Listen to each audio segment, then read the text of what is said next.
एक घर में 3 भाई और एक बहन थी। बड़ा और छोटा पढ़ने में बहुत तेज थे। उनके माँ बाप उन चारों से बेहद प्यार करते थे, मगर मझले बेटे से थोड़ा परेशान से थे। बड़ा बेटा पढ़ लिख कर डॉक्टर बन गया, छोटा भी पढ़ लिख कर इंजीनियर बन गया, मगर मझला बिल्कुल आवारा और गवार बन के ही रह गया। सबकी शादी हो गई बहन और मझले को छोड़।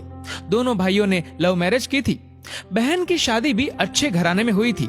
आखिर भाई सब डॉक्टर इंजीनियर जो थे। अब मझले को कोई लड़की नहीं मिल रही थी।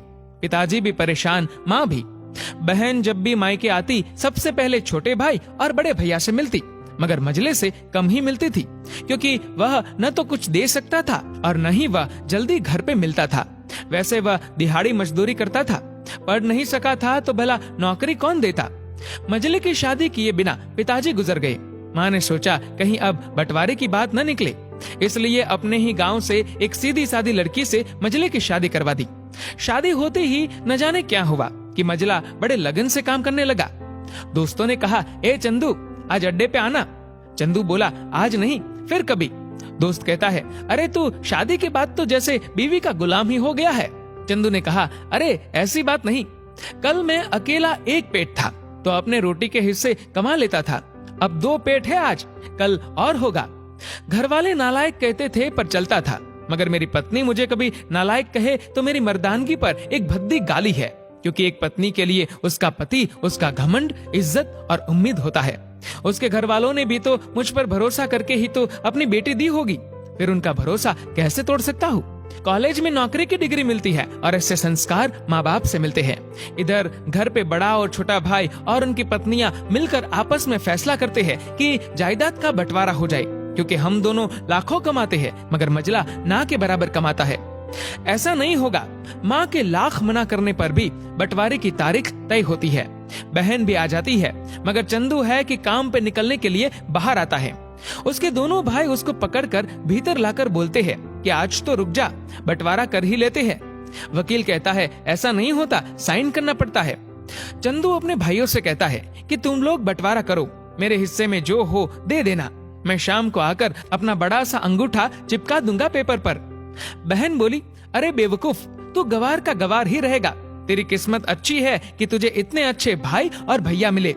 फिर माँ भी बोली, अरे चंदू, आज रुक जा, बंटवारे में कुल 10 बीघा जमीन में से दोनों भाई 5-5 रख लेते हैं और चंदू के लिए पुश्तैनी घर छोड़ देते हैं। तभी चंदू जोर से चिल्लाता है, अरे फिर हमारी छुटकी का हिस्सा कौन सा है। दोनों भाई हंसकर बोलते हैं, अरे मूर्ख, बंटवारा भाइयों में होता है और बहनों के हिस्से में सिर्फ उसका मायका ही है।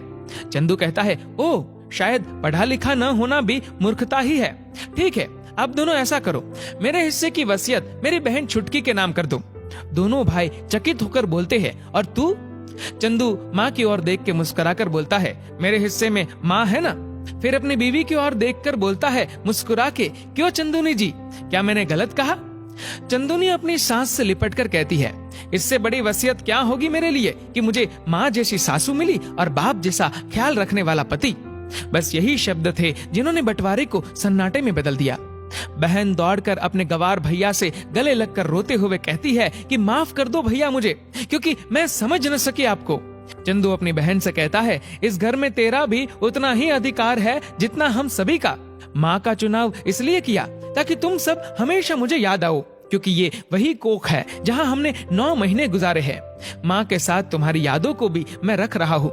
दोनों भाई दौड़कर मजले से गले मिलकर रोते रोते कहते हैं, आज तो तू सचमुच का बाबा लग रहा है। सबकी पलकों पे पानी ही पानी। सब एक साथ फिर से रहने लगते हैं।